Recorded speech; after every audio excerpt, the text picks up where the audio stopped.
Can't decide and torn between a romantic, comedy, action, or an indie film to watch for the weekend? Well. Golden State Media Concepts Movie Podcast is your ultimate guide to the latest movies. Join us as we dissect the latest on the blockbusters. It's the Golden State Media Concepts Movie Podcast.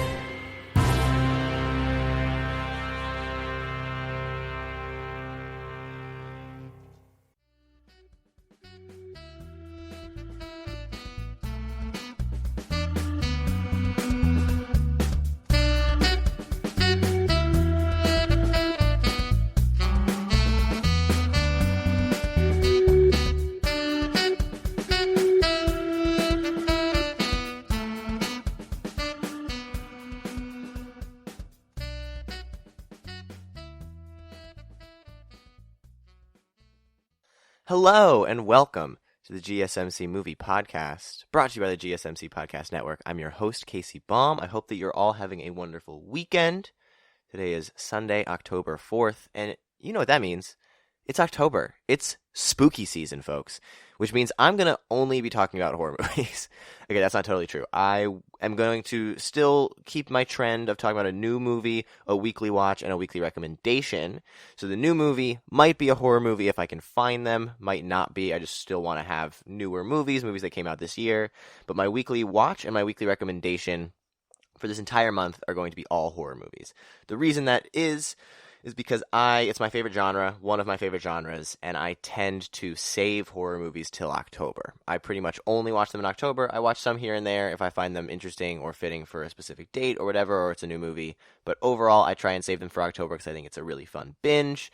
And I haven't talked about too many horror movies on the podcast. I've talked about a few here and there, but I want to talk about some throughout the entire month. I'm very excited. Obviously, you can tell I love October. I love Halloween. So I'm super stoked. And today's episode is going to follow those rules. So here's what we're talking about today for today's episode. The first movie I'm talking about is a little bit older. Older is a relative term. It's about a month and a half old.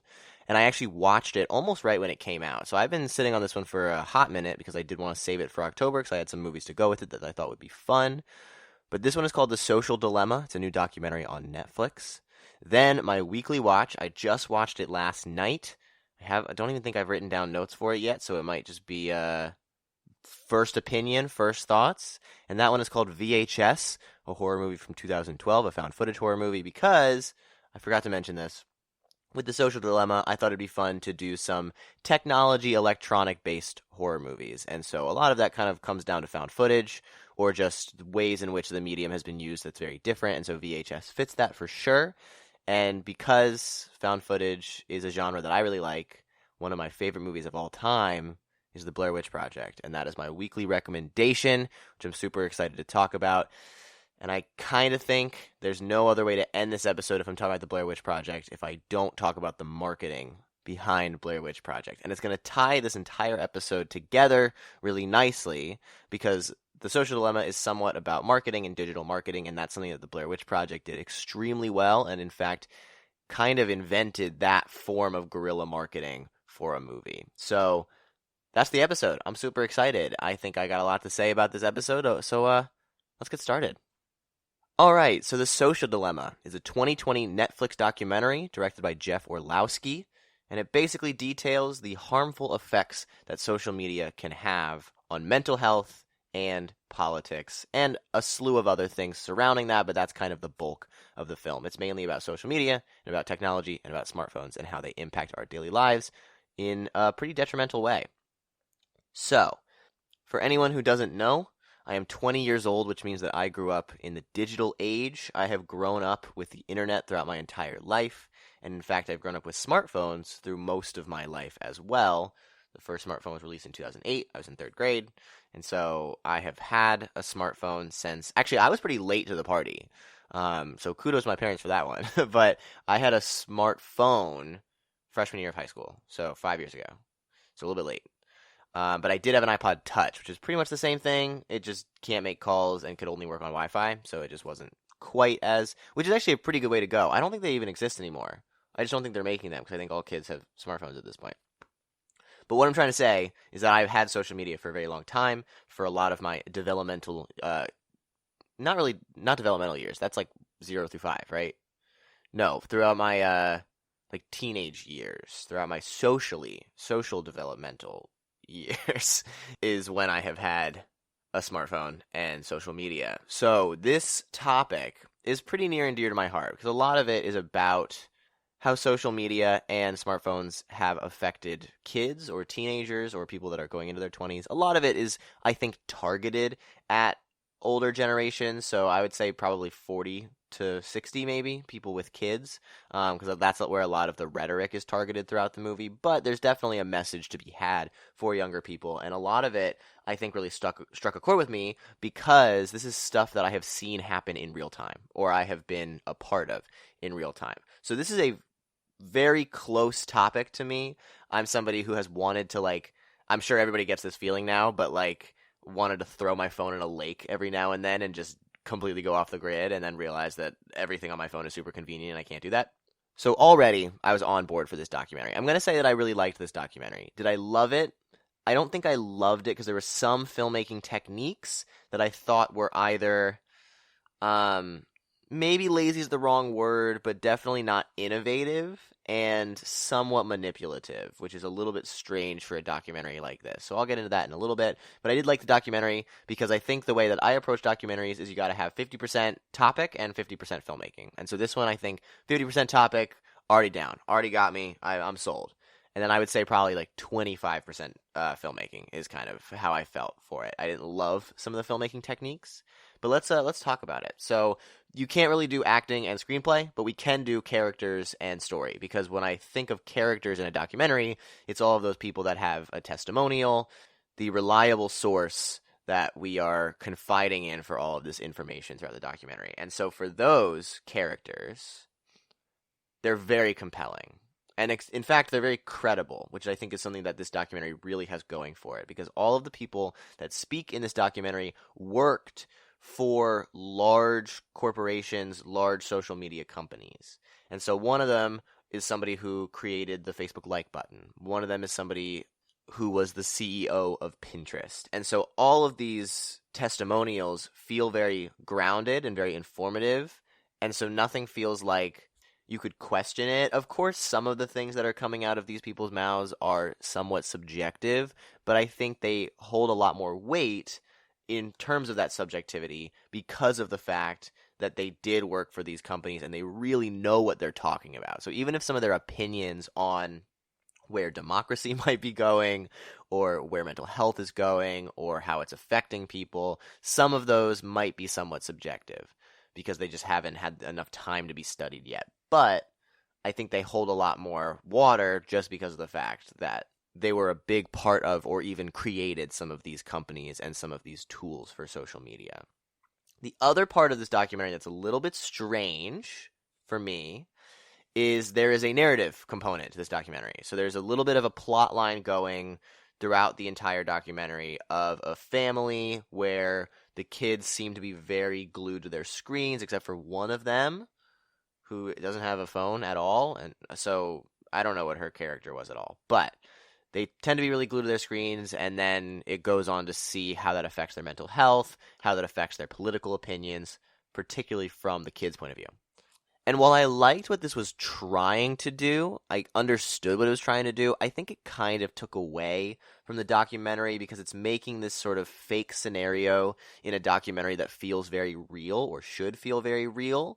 And I also just didn't think that the directing of that section was very strong. This is very clearly a documentary director. So Jeff Orlowski has done a couple different documentaries. I don't believe he's done any narrative work unless he's done some short films that I'm not aware of. Maybe he did some. And obviously, if you're doing directing, you know how to do narrative directing, but I just don't think it's nearly as strong as the documentary directing is. So I just wasn't all that interested in this particular part of the documentary. So I wish that it had either been cut or done by a different director, or maybe just been a little bit more subtle, because a lot of those messages are very heavy-handed, and that would have worked if that was the only part of the documentary that was heavy-handed, but the thing about a documentary is that it is literally telling you. So the idea of show don't tell is common in filmmaking, where it's like, we don't want somebody to tell you what's going on, we want to show it to you so you can kind of figure out for yourself. That makes for a more compelling narrative.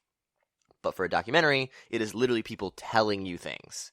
So then adding on a section to that movie of a narrative where it is also telling you things and there's really no nuance or subtlety in those moments, it just doesn't grip me in any way. I wish it had been a lot more subtle.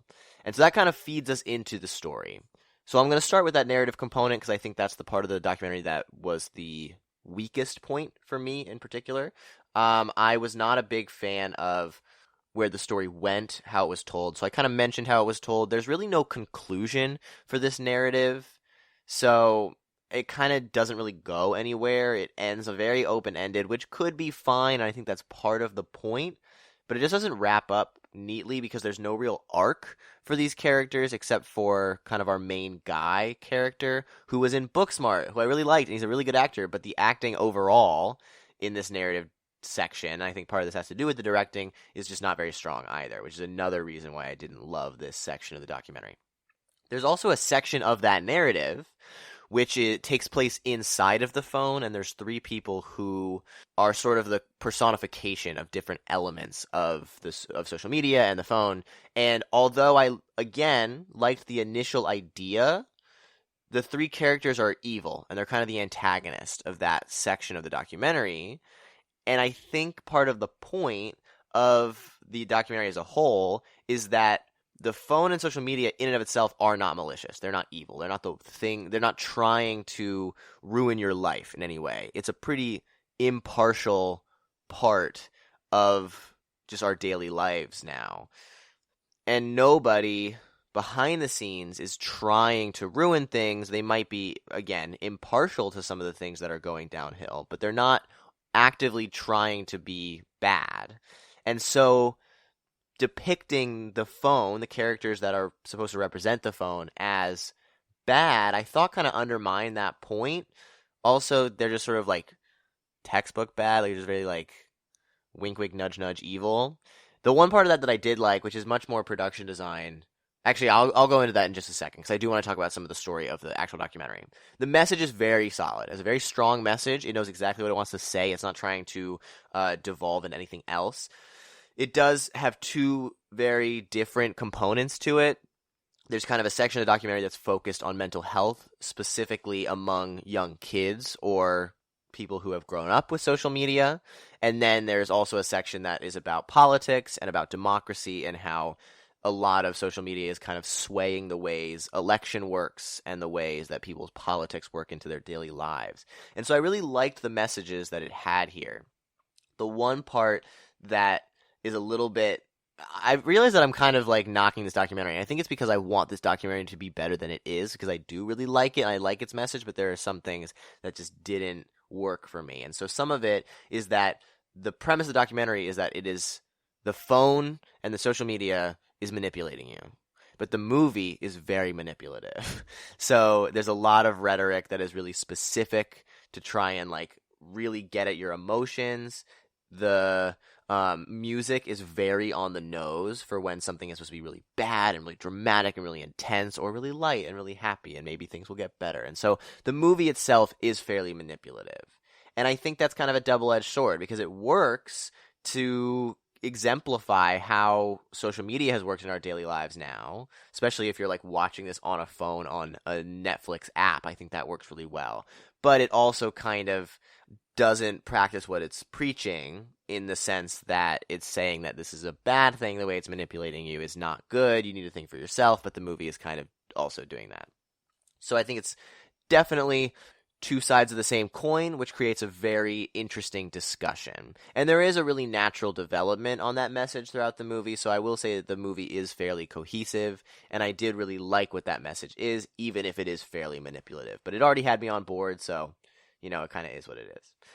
So that production design thing that I wanted to mention is that in the phone section, where it's the characters inside the phone, there is a little puppet that is blank in the beginning, and as it's starting to understand our main character's preferences, it becomes the main character, starts to look like the main character, and then by the end, it actually is the main character. So I liked that development. I thought that was really interesting. I thought that was probably the only part of that section that I was a fan of. And then production design-wise, the testimonials are fairly basic. There's nothing really all that interesting about them. The background is pretty open and empty, which looks dynamic. It's just nothing all that innovative. So then for the cinematography, there's a lot of archival footage in this movie, or just, I mean, archival is sort of older footage, but there's just a lot of stock footage, archival footage of places, people, things to represent what the people are talking about in this documentary. So all of that works really well. It's very effective. There's also a lot of, this is kind of with the testimonials, there's a lot of angles for the testimonials, which I thought was very strange. Most of the time, testimonials have one, maybe two angles, so it doesn't get too boring to look at them, so the camera's set up in a bunch of different places, or just like two different places, but in this, it's a bunch of different places. And it keeps it fresh because a lot of characters talk for a very long time. There are certain people who are the main focal point of the testimonials, or there's only like a few testimonials and they're kind of the main people. And so they have to carry a good chunk of the documentary. And so even though they're talking for a very long time, it does kind of keep it fresh, spice things up when it moves from angle to angle. There's just so many that I was just a little bit confused as to why. But that's just, maybe it is just to keep things fresh, and that's the only motivation, in which case it does the job. The editing, there's a really solid back and forth between the narrative and the documentary. So although I wasn't a big fan of the narrative, it does bounce back and forth really well, and so it paces really well, and we never feel like we're losing too much from one side or the other when we move from one to the other. So I thought that worked extremely well. And then the pacing ramps up pretty quickly throughout the movie. So it starts out pretty fast-paced just to get you interested, and then it starts to slow down a little bit, and then it gets fast-paced again. And so that really adds to the intensity of both the filmmaking and of the message. And then the sound, I mentioned how it's very manipulative. It's just also very on the nose, very fitting for what's supposed to be happening. And so that's not necessarily a knock if that's your thing, but again, lacks a little bit of subtlety. Not something that I'm a huge fan of. I wish it had been a little bit more nuanced. And then there's also a good use of sound design, particularly with the sound of phones and different pings and buzzes, which I think works pretty well because that's so familiar to us now. So having that become sort of a fight or flight response in watching the documentary as to what it's supposed to mean, I thought worked extremely well. And then we get into the directing. So Jeff Orlowski has done a couple different documentaries, probably most known for Chasing Ice, which is an Academy Award nominated film. So he obviously knows what he's doing. And I thought that this one was really solid, had a really great message. One of the things that I wish had been a little bit different is that I kind of wish they had spent a bit more time on the solution. And there is a solution.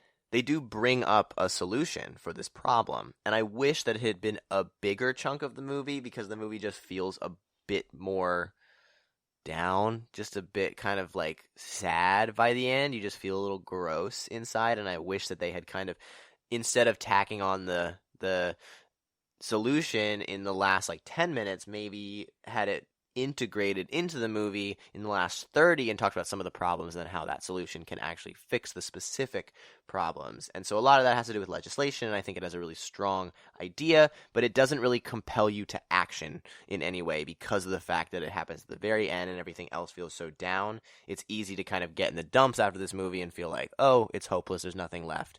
Even though it does offer that solution, I wish that had been integrated a bit earlier. And then my other thing, this is not really directing, this is kind of an extra bit, is that I'm curious as to what Netflix's intent is here. Because Netflix obviously is not an impartial player in this whole world of social media because they're trying to get subscribers, they're trying to cater shows and content to you, to a specific viewer. In fact, this documentary talks about how certain advertisements and certain social medias work in ways that it curates different feeds to specific people. And Netflix will change the cover photo for a movie or a TV show based on your preferences. So if you're somebody that tends to click on things that don't have people in the cover, most of the things will be objects or animals. Or if you're somebody who clicks on groups, then a lot of the things that you look at will be the ensemble cast or just a couple different people. Or if it's a single person that's more compelling to you, that's going to be most of the things. And I'm curious if you want to check that out. You can check out what your Netflix page looks like, and it's probably going to look different than the person next to you. And so because of that, Netflix is doing a lot of the things that this documentary says is bad. And so I think Netflix is trying to put this documentary out as sort of a way to be like, oh, we're aware of this, and we're kind of the good guys here. We're on your side. But ultimately, it's a big company that's trying to get a lot of people. It's trying to get a lot of money. It's trying to get a lot of people interested in the company and trying to buy their product. And so they are doing a lot of these things. And so I am just curious as to what their ultimate goal is here in putting out this documentary. And I think in watching documentaries or watching any form of content, it's good to stay skeptical and stay aware of who's putting it out and why they might be putting it out. Because it's not something that we can know, but definitely in terms of something like this that is very close to what Netflix is doing, we as viewers should definitely stay wary of why these things are coming out right now. So with all that said, I did ultimately enjoy this documentary. I think if I hadn't been on board of the premise right away, I probably wouldn't have liked it nearly as much, but I did. There were just some components that I think could have been a lot better. So I'm going to give this one a strong 6, soft 7. But ultimately, it's pretty good, and I would recommend it, especially if you're somebody who kind of ascribes to this way of thinking. Just be aware of what you're getting yourself into and how the documentary or Netflix just might be a bit manipulative, and try and combat that in certain ways. So that's The Social Dilemma. Definitely enjoyed it. You can check that out on Netflix right now, and stay tuned for the rest of the episode where I talk about my weekly watch of VHS, my weekly recommendation of the Blair Witch Project, and finally, stay tuned until that final segment where I talk about the marketing behind the Blair Witch Project. But right now, we're going to take a quick break. Want to know the latest and hottest music hitting the airwaves? Don't be left out. Listen to the Golden State Media Concepts Music Podcast. It keeps you on the loop with everything you need to know from pop, rock, hip-hop, and the top 40. And we'll throw in news of your favorite artists, concert and tour dates, and so much more. Listen no further, because this is the gold standard in music podcast.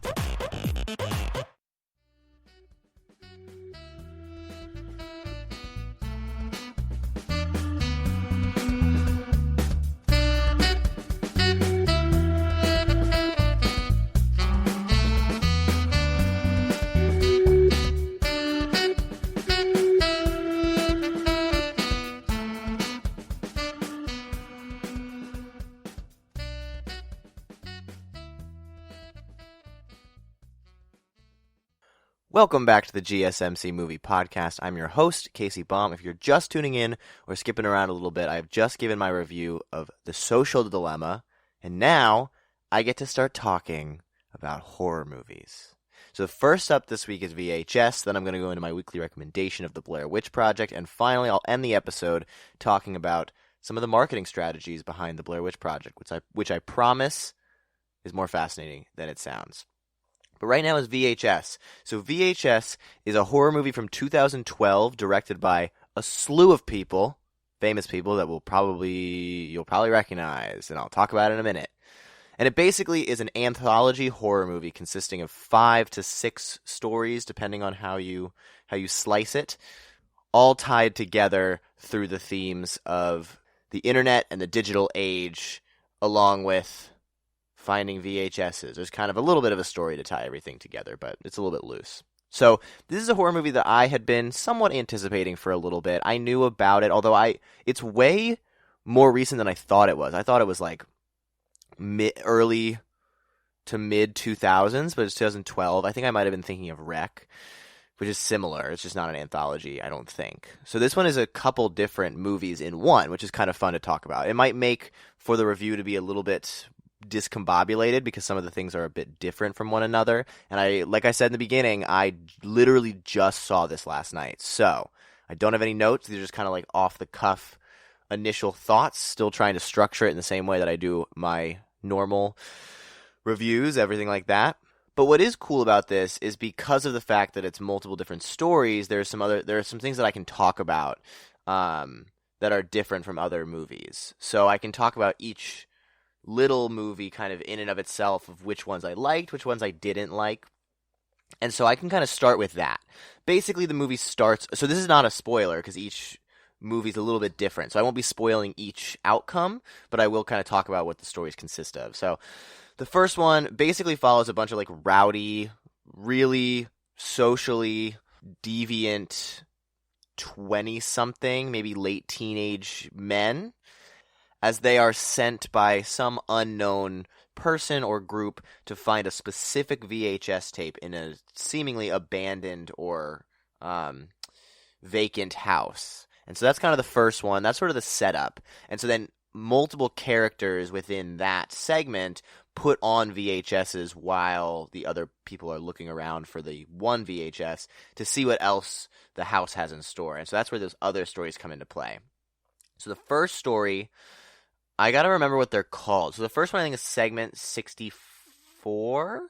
Segment something, 63.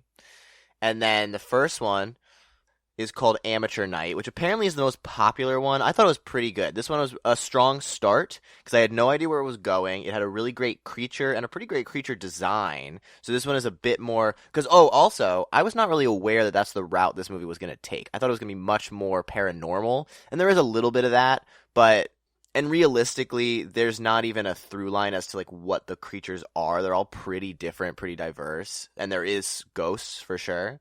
So having it start with a creature that's this visceral and creepy was a really great start to the movie for something because I just had no idea where it was going. So I enjoyed this one quite a bit. I have to say the next one though is the one that Second Honeymoon. That's the one that I enjoyed the most because I think that one it's a pretty slow one. It has a pretty slow start, but I do think it has a really great payoff. It's pretty creative. And I think it just has the strongest like story out of all of them. It's just pretty simple, and you know me, I'm kind of a sucker for simple storytelling, so I really like that one. The third one is where it starts to dip for me, and that one is Tuesday the 17th. I didn't hate the story. I also thought the creature was even more creative. I was curious, and I actually would have wanted it to go more in depth into what the lore behind that was. But I just thought the acting was kind of weak. It felt very amateur to me, which is strange because it's a pretty famous director. In fact, it's a director that we've talked about on this podcast before. It's Joe Swanberg, so he did Digging for Fire. So I thought that was kind of interesting. And then the fourth segment is... So that first segment is not really considered a segment. Also, it's segment 56, just by the way. I remembered it. So not including that, there's 5 segments, and then there's that one that kind of ties everything together. So the fourth segment is the sick thing that happened to Emily when she was a kid. Again, I like the premise. I thought the acting was a little bit weak also, and I was a bit confused as to what was going on and where it was going. And then finally, there's 1031-98, which I was surprised even happened because I thought it was 5 stories, including that first segment, and there's this one, which I kind of lost interest in the movie at this point. I will say I did like this movie. I didn't love it, but by this point, there's so many different stories that just felt like they were a little bit too long, and some of it was a bit too slow, so I was a little bit uninterested, but then it kind of gripped me, and I actually liked this one a lot, too. And it's done by the Radio Silence team, which is a group of directors who did Ready or Not, and it's a horror movie that I really like, and so they're doing a lot of great stuff. So I thought that was kind of fun, that there were so many different directors, so many different diverse stories, and a lot of them were very creative. It's just some of the quality of them weren't quite as good. So with that being said, let's go into some of that acting. So I think it's hard to say across the board. I will say that the first 2 segments, or the first real story, so segment 56, I was pretty interested because the acting felt very strong. It felt like a group of guys who were terrible. We're not supposed to like them, and you really get the sense of that. It's not like, it doesn't feel like they're acting. It feels like they're really these terrible people. And it also felt like they had a group camaraderie and some really great chemistry that kind of grips you into a movie that is pretty unforgiving in its intro because of the fact that it's done in this sort of really shaky cam, found footage, chaotic filmmaking. The fact that it kind of brings you in with this group dynamic I thought was really great, and I really liked the acting there. Second segment, same thing. I really thought that they had some pretty solid acting in this, and all of the three main guys also feel like really terrible dudes, and I really bought it. And then I also think the main woman of this one, she is really kind of creepy, and she's very eerie. She really got to me when she first came on screen. So I thought the acting was really strong in that one. And then my favorite one, the third one, where it's the second honeymoon, that one is also, I think that's the strongest acting too, because there's not a lot, there's only two actors realistically, and they seem to have, they're not supposed to have chemistry, so I think that works. And then I also just think that they feel like, this feels like a real relationship, like it feels like they have known each other and they might be tired of each other or something like that. So that one was really strong. The weakest acting for me, I think, is that fourth segment, Tuesday the 17th, which is done by Joe Swanberg, which is strange because, so I watched this with a couple friends because that's always a fun way to watch horror movies, and we were all kind of saying how this feels very scripted. Like, it felt like they were just saying things off a page, which, knowing Joe Swanberg, is most likely not how they did it. It's actually probably the opposite. It's probably that they didn't have a script at all, which in a sense, I guess, kind of makes sense. So it feels kind of wooden, and they know they have to say certain things and get to certain places. And sometimes that only works when characters have chemistry with each other. And it just doesn't feel like any of these people have chemistry with one another. So I really didn't think the acting was very strong in this, especially when characters are getting killed or getting attacked or whatnot. And it's even worse when it's just them talking. So I was not a big fan of the acting there.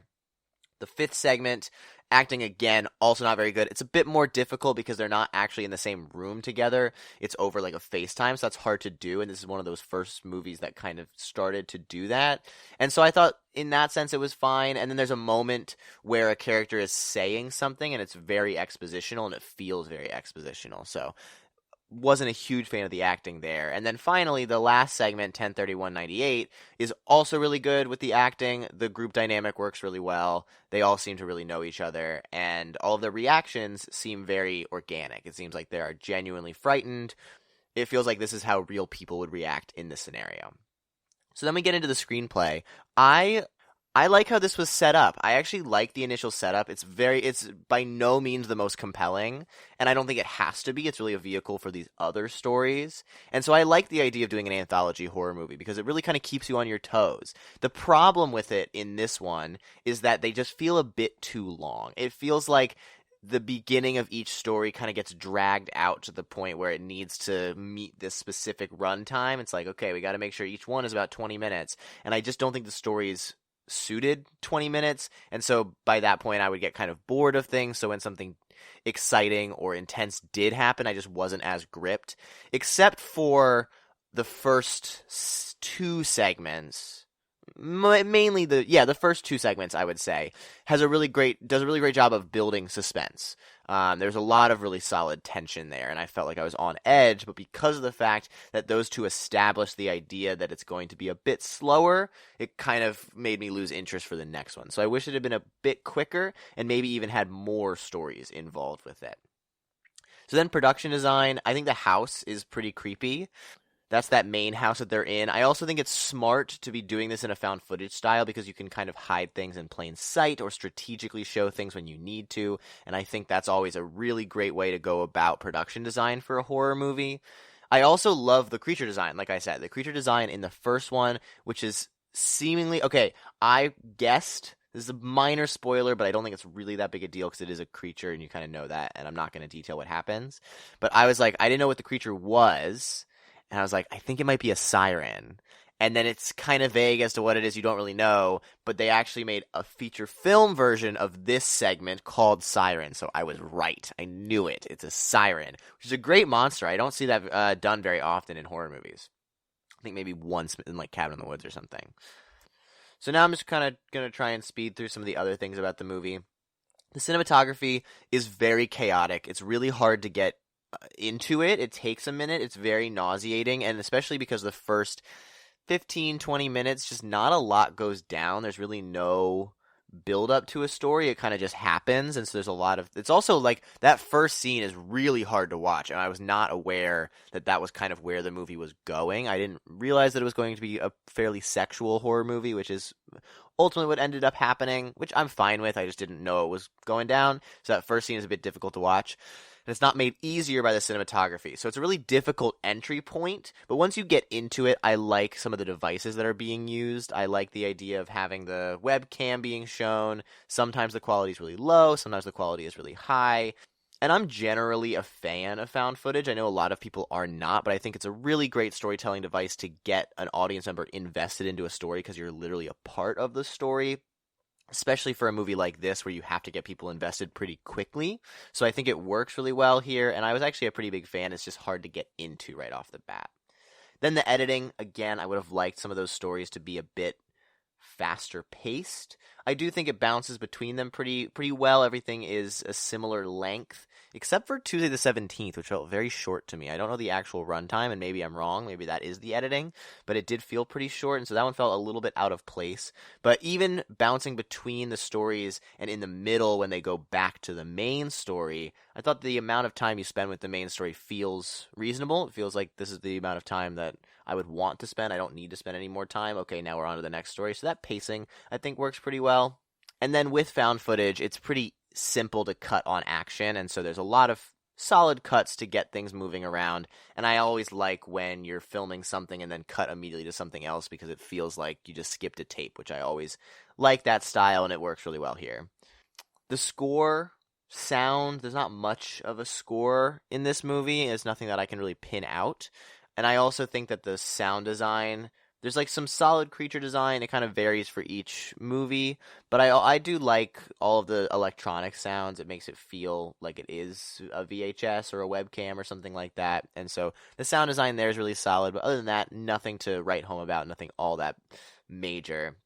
And then we get to the directing. So this movie, I mentioned, has some pretty big directors. So Joe Swanberg, the Radio Silence team, Ty West, and Adam Wingard. And Adam Wingard is a pretty big director who did You're Next right before this movie. And so although the quality varies, you can tell that all of these directors are very skilled in horror. They know how to get an audience invested into things. They have a pretty solid idea of ideas. Like, they know how to get a good premise across in a really great horror movie premise. I think you can also tell they're working on a pretty limited budget, and if you're a fan of some of their later work, this is going to feel like a regression because it is. It's much earlier than some of these filmmakers got big much later on. And then finally, I think the movie does a really great job with messaging. I felt like even though there's not really a way to link everything together narratively necessarily other than the VHS idea, all of them kind of have a message around them. It felt very much like punishing people for certain things, which is a common horror movie trope, but this one felt really specific to sexually perverted men, things like that, and that kind of persists through the first three, breaks the mold a little bit when we get into that latter half, but even still I think you can feel that there's something there. And there's also other vices that characters are a part of, and so I do think that there's a really great through line for messaging with horror movie as far as horror movies go. So I liked VHS. I didn't love it. I wanted to like it a bit more than I did. I think there's potential here for this type of storytelling, as you can tell by all of the anthology TV shows that get made nowadays. And I also think I've seen that VHS 2 gets better reviews, so maybe I'll do that one. But I'm going to give VHS a soft 7 out of 10. But check it out if you would like. It's available to rent on Amazon or iTunes or Sling or wherever you get movies. So next up, I'm going to be talking about the Blair Witch Project, and then finally stay tuned until the very end where I talk about the marketing strategies behind the Blair Witch Project. But right now, we're going to take another quick break. Tired of searching the vast jungle of podcasts? Now listen close and hear this out. There's a podcast network that covers just about everything that you've been searching. Hey! The Golden State Media Concepts Podcast Network is here. Nothing less than a podcast bliss with endless hours of podcast coverage. From news, sports, music, fashion, cooking, entertainment, fantasy, football, and so much more. So stop lurking around and go straight out to the Golden State Media Concepts Podcast Network. Guaranteed to fill that podcast itch. Whatever it may be. Visit us at www.gsmcpodcast.com. Follow us on Facebook and Twitter, and download us on iTunes, SoundCloud, and Google Play.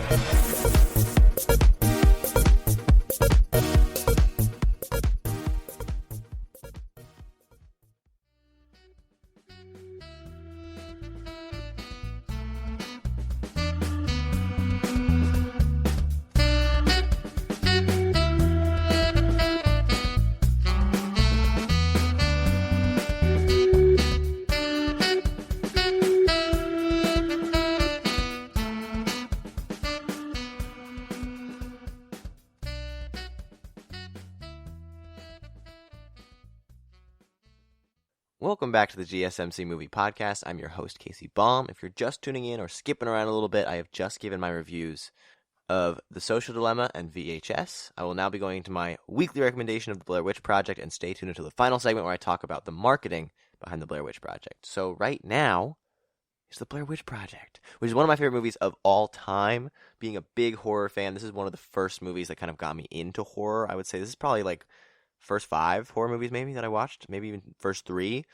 And so a lot of people who might be horror movie junkies, or people who might have seen this movie a bit later than I did, probably don't like it nearly as much. I've talked to a lot of people who don't love it because it is a little bit slow, seeming a little bit boring, but I think there's just so much to unpack here as to how good of a film it is. And a lot of the reason the film is so good is actually extra textual outside of the movie, and surrounds how it was made, how it was marketed, how it was produced. And so I can't talk about all of that right now, because I'm going to be talking about that in my final segment, but it is really fascinating, and it is one of the reasons why I love this movie so much, but it's not the only reason. So let's talk about it. So The Blair Witch Project is a film from 1999, directed by Daniel Myrick and Eduardo Sanchez, and it basically follows 3 students in Maryland who set out to make a documentary about the legend of the Blair Witch, and they get caught in the woods and eventually have to deal with the harassment of said Blair Witch. So this film, I'm just so excited to talk about it. There's so much about this movie that really just excites me. So the movie is done by 2 directors who were film students at the time, or maybe just out of film school, but very young. And so they actually made this movie on a $60,000 budget, which, if you know anything about movies, is astronomically low. It is so low. You can't make a movie nowadays, for sure, for like less than $5 million, realistically speaking, and have it gain any sort of success. And so this movie was made for $60,000 and grossed $248 million. And so I think it still is one of the highest gross ratios of all time, which is already very impressive. But I think one of the things that I lost by watching this later on, and obviously not being alive when it was, actually, yeah, I wasn't alive when it was released. I was like 4 months out. But having not been a part of the actual culture around the movie, it's easy to forget how big this movie was. It was a cultural phenomenon, and people thought it was real. That was the point of the movie. So I don't want to get too into the marketing right now, because that's part of what I was about to talk about. So I'm going to get into that in the next segment. But let's start with the acting. So it's 3 actors who have actually not gone on to do very much after this movie. They've gone on to do a little bit, kind of acting here and there, but they actually play themselves in a sense. They're playing themselves. They have the same name as their real actors. And so it's supposed to feel very natural, very real. The movie is supposed to trick you into thinking that it's a real event, that the filmmakers or the producers really found these tapes in the woods and are just putting them together for the public. And so because of that, most of the acting in this is actually improv. So the way this movie was filmed, it was basically filmed over the course of like 4 or 5 days, and actually maybe only 3 days.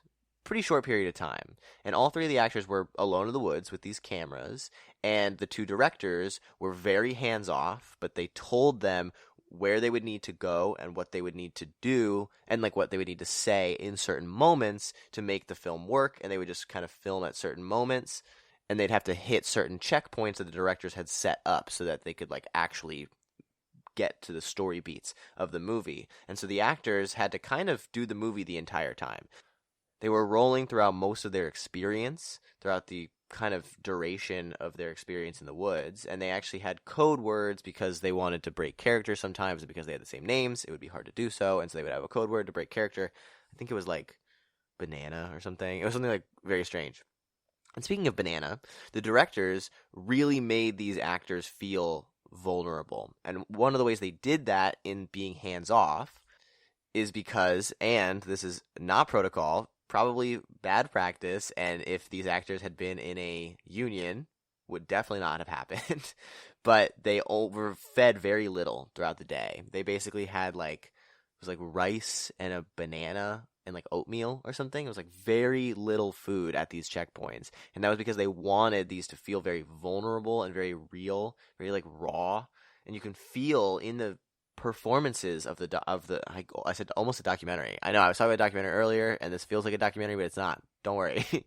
But in the performances of this movie, you can actually feel how like weak and vulnerable they are, and the progression of that, because obviously it starts out having that not be the case, and then they eventually devolve into this state of just kind of like bare humanity because they just need to survive. And you can actually get that in the performances, which is really impressive, having it be pretty much entirely improv. And there are so many like iconic moments, iconic lines that were realistically all improv. So kudos to the actors in that sense. So let me get to the story. So obviously there's not a lot of like screenplay writing in this. So a lot of the lines are done by the actors, and so you can kind of credit that as the screenplay, in which case that is also very impressive.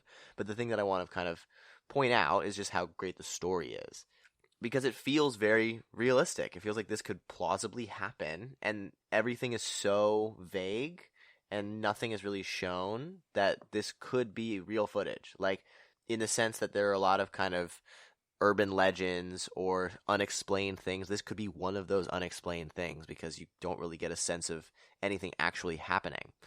And I think that's one of the reasons people feel as though it can be really slow at times, is because it's just a natural evolution of characters kind of falling into their own weaknesses and fears, and that's kind of what this movie is trying to get at. And so the overall outline of the story is pretty impressive because of the fact that it feels like this could plausibly happen. Having the setup be about kids trying to make a documentary about this urban legend feels very natural. And then there are some really great story beats that the directors planned for. So even though there's a lot of improv in this, the directors had to plan a lot of the moments that the actors had to get to. And so the one that stands out the most to me is when they get into the section of the woods with all of the sticks that look like the Blair Witch logo or whatever. If she has like a calling card, that's her. And so I think that moment really stands out to me. And then obviously the moment with the house. So there's a lot of things that are very strong as far as story and structure goes. And then I would be remiss if I didn't mention how intense those last 10 minutes are. And that's kind of what the marketing selling point of the trailer was, I think, that it was like, you're never going to forget the last 15 minutes. And I have to say, that's the part of the movie that made the movie worth it for me. So there's not a lot of jump scares in this movie. If you're a fan of horror movies because of the fact that it like startles you, this is probably not the movie that's going to get you. It's probably not going to be your thing. It's pretty slow. It's pretty... Again, I don't want to say boring because I don't think it's boring, but a lot of people do. But just not a lot happens in those first like 70 minutes. And the last 10 minutes are absolutely terrifying if you're into kind of psychological horror or just any form of suspense and intensity. And I have to say, this is probably my favorite movie ending of all time. I think I mentioned that with another movie. There's a movie called Enemy that's pretty close. But I think this is my favorite final shot, favorite ending, and part of that is because I wasn't quite sure what it meant at first, and you have to really pay attention to the beginning of this movie for you to understand what's happening at the end. And then when I like looked it up, it absolutely shocked me and baffled me, and then I watched it again like right away. And so I really adore this ending, and I think the entire movie, the build-up feels like it's building up to this one kind of moment, and that those last 10 minutes and specifically that last shot feels worth it because of all that build-up. So then the production design, there's not a lot of production design here, but all of it, again, feels natural. It's basically just costuming and some of the props, I would say, so like the tents and stuff. So the costumes feel like these are things that the kids would wear, nothing more, nothing less. The one part of the production design that I think is really strong is the Blair Witch, is that logo. I think that's pretty iconic, and it looks pretty good. I have it on a hat. Again, really like this movie, and I think that stands out to me. And then I also really like the house at the end of the movie. And so that was like it's not like they built that house, but they did obviously mess around with it to make it look a little bit creepier. There's some handprints in different places, and so I think that looks really, really creepy and kind of adds to the ambiance of the movie. And so even though there's kind of very little production design going on, all of it really works. And then the cinematography. So the cinematography is also all done by the kids. So they have two cameras, which is a really effective way to make this movie a bit more interesting than just having one. So there's one Super 8 camera, I think that's the right one. At the very least, it's black and white. And so there's a black and white camera and a color camera. So the color camera is for like behind the scenes footage, and it's them documenting their experience. And then the black and white camera is for actually creating the documentary. And so they're both being used for different things. What I really like is that they're used at the same time. And so when they get to the moments where there's kind of more scary things happening, both cameras are rolling and it'll cut between them, which works really well, especially for the ending of the movie, because the black and white camera can't roll sound. So any sound that you're hearing is actually coming from the color camera, and so you might think that it's closer than it actually is, and it creates this really kind of back and forth dynamic with the sound and the camera, where you're kind of always confused and never know what to be scared of, which makes it even scarier. And then obviously, this is the movie that didn't create the genre, but definitely popularized the found footage genre. And so the idea of the found footage genre is that it is found footage. It is footage filmed from real people in an event that then they lost the footage or passed away or whatever, and so then it is found by people. And so that's kind of the basic premise of it. And in recent years, actually not recent years, probably by the end, by like 2010s or so, the idea of found footage can feel somewhat gimmicky. I think kind of after Paranormal Activity, it started to be used even more. But I really like found footage. I think there's a really effective storytelling device here because you feel like you're a part of the action and you don't even have to have any kind of establishing dialogue or exposition. It's only from the filmmaking. So I really love found footage, and it works here extremely well because you're supposed to be sold on the fact that these are real kids who didn't make it out. This is the found footage. And so I think the camera work looks really good. It's kind of nauseating, and so that also adds to the unsettling nature of the entire movie. And it popularized this genre that I really love. And so I think found footage is a really great tool for filmmakers and can be used really effectively, specifically for horror movies if you want to scare people for things that might not even feel as scary if it wasn't in found footage. So then the editing, there's that slow pacing throughout the movie, and I think that kind of gets you on edge because there are just these small moments of things that are really creepy, but just so little happens in between them that you're kind of always on edge for something to happen. So then those last 10 minutes feel even more impactful because of how intense they are comparatively. And then it cuts really well between those cameras, so it doesn't feel like it's confused as to which camera it wants to use at different times. It's using them both at the specific times that it's needed, and then that use of sound I think works really well. And then sound, so that sounded really weird. Moving on to sound, the woods. There's some really great sound design, which is not really sound design. So that's the thing about this movie, is that it is kind of a documentary in a sense, because they're just really filming it. I mean, they're characters, but they're really filming it. So just it's not sound design, but the sound of the woods is even creepier, because I think everybody has an experience of going out into the woods, unless maybe you were raised in a city, but like going out into the woods at night, and it's just dark and creepy, and you don't know what's out there, and that's kind of the sense that this movie wants to get you to. And so you're on edge the entire time. And then once again, that use of throwing the sound that I think makes things creepier, and you never really know where things are coming from. So then the directing. This is a really hands-off way of directing, which works really well. It's really low budget, and I think they just had a really strong story and really a strong message behind that story of how film and the growing internet age can manipulate an audience and can make you feel like it's real even when it's not, and is a pretty great way to depict that. And actually is similar to that message from The Social Dilemma. So it's really relevant even 20 years later. So I love The Blair Witch Project. It's one of my favorite movies of all time. So I'm going to give this one a strong 10 out of 10. We love The Blair Witch Project. Don't love the sequels nearly as much. But that's that. So those are the movies for today's episode. And we're going to continue talking about The Blair Witch Project, where I go into some of the marketing strategies behind it, which may not sound fascinating, but trust me, it adds to the experience of the movie, and I think it is the coolest thing ever. So that's the next segment. Stay tuned, because right now we're going to take our final break.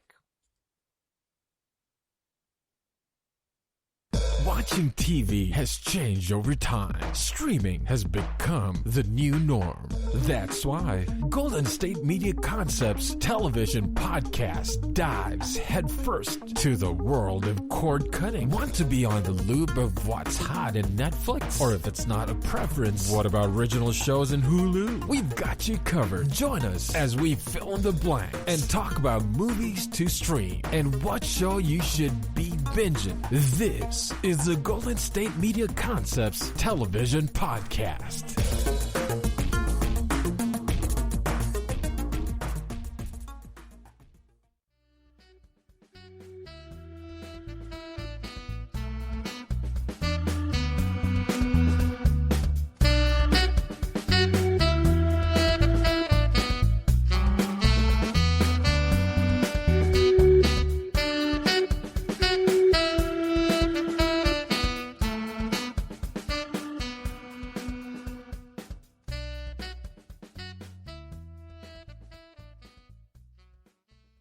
Welcome back to the GSMC Movie Podcast. I'm your host, Casey Baum. If you are just tuning in or skipping around a little bit, I have just given my reviews of The Social Dilemma, VHS, and The Blair Witch Project. And now, I'm going to be talking about The Blair Witch Project even more because I adore this movie. So I'm going to talk about some of the marketing that went behind this movie because I think a lot of the movie is lost if you're not aware of what happened around the movie. And it's part of the reason I really love this movie. It kind of changed marketing for films. It brought in the digital age, the internet age, into marketing for filmmaking and also sold believability in a way that had never really been done before.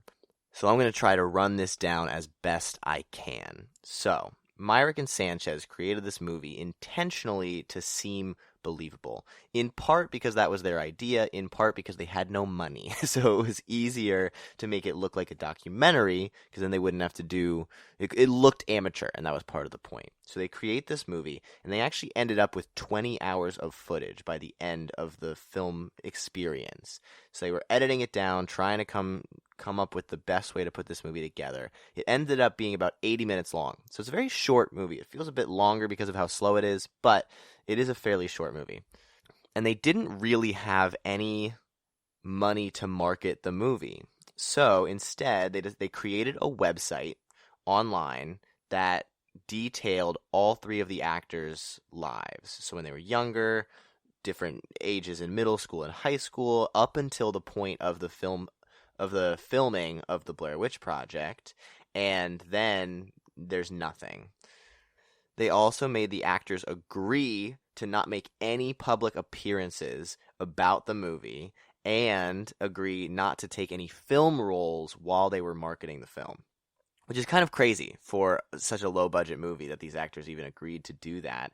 They also created missing posters for the kids that they would hang around different places to kind of create this sense that they are real people and they actually are missing.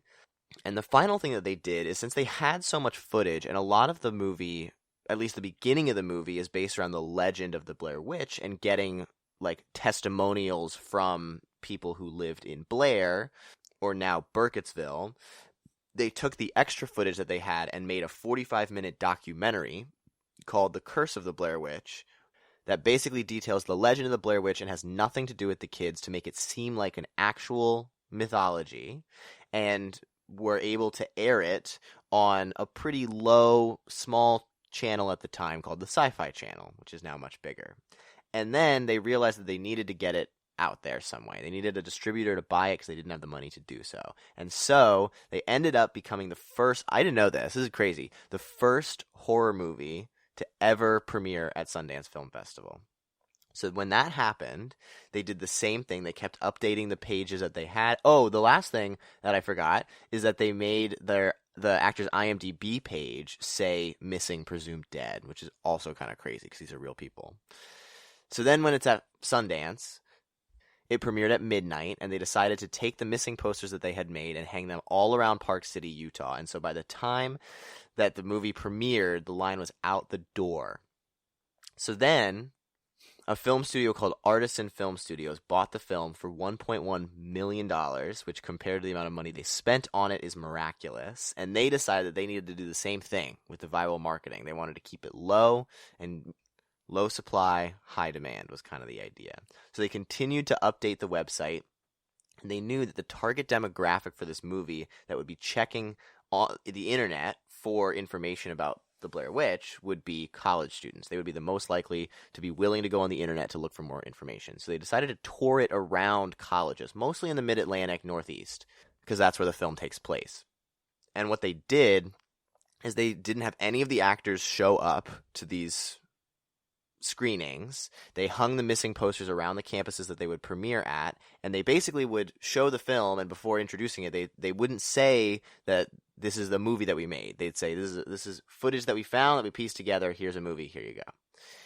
So they tried to build up the legend that it was real, and a lot of people bought it based on the online marketing, based on the touring around colleges, and then once the summer came, they decided that it needed to be released. But initially, it only released in, I think, like 25 theaters. They wanted to keep the demand they wanted to keep the supply really low, so it would create for a higher demand. People would be demanding it for their theaters. People would drive to camp out to go see this movie. Eventually, it opened up to a wide release and had an opening weekend box office of $36 million for a movie that was made on a $60,000 budget. So I just think this is pretty short, I guess. That's kind of the entirety of the marketing. But the amount of believability that was sold in this and creating viral marketing, it kind of changed filmmaking forever. That you could do a movie like this and get it as big as it is, selling it on believability, and the internet is part of the reason that they were able to do that. And actually the Blair Witch Project website is still up, and you can check all the things that are on there. So it has information about the actors' lives and what they had done, and then it also details some of the actual experience. So what's really cool is that you can read fake diary entries from Heather's diary about different things that kind of hint at what's actually going on. And so if you watch the documentary, which is available on YouTube, it's 45 minutes, and that kind of tells you all about the legend and who has already died and what the Blair Witch supposedly does. And then you read some of the diary entries, you can see how they're linked and why she ended up going. You can see that she was kind of like drawn to the Blair Witch, and that it happened like 2 years prior, and there are different reasons why it happened. And so it's really, really fascinating. I'm a huge fan of like going in depth into these kinds of things about all the information around the stuff that I love, and I really, really love this movie. So I hope that you are willing to check it out, even if it isn't your cup of tea as far as horror movies go. I think it's pretty accessible for fans for non-horror movie fans, and then it might be a little bit dull for horror movie fans, but I still think there is a lot to unpack here, and I really, really love this movie. So that's the Blair Witch Project. Go check it out. It's the month for it. It's really, really fun. Well, it's not fun. It's cool. But that's today's episode, and I'm super excited to be talking about horror movies now, which is my favorite thing to do. I'll talk about horror movies all day. So I hope that you guys enjoyed this episode. Hope you're ready to talk about some more horror movies. Hope you are having a great October. And as always, thank you so much for listening to the GSMC Movie Podcast, brought to you by the GSMC Podcast Network. If you haven't already, please subscribe to the show and leave us a nice review if you would like, because that really helps us. Also, if you could follow us on Facebook, Twitter, and Instagram. I have been your host, Casey Baum. Thank you, and have a good one. You've been listening to the Golden State Media Concepts Movie Podcast, part of the Golden State Media Concepts Podcast Network. You can find this show and others like it at www.gsmcpodcast.com. Download our podcast on iTunes, Stitcher, SoundCloud, and Google Play. Just type in GSMC to find all the shows from the Golden State Media Concepts Podcast Network, from movies to music, from sports to entertainment, and even weird news. You can also follow us on Twitter and on Facebook. Thank you, and we hope you have enjoyed today's program.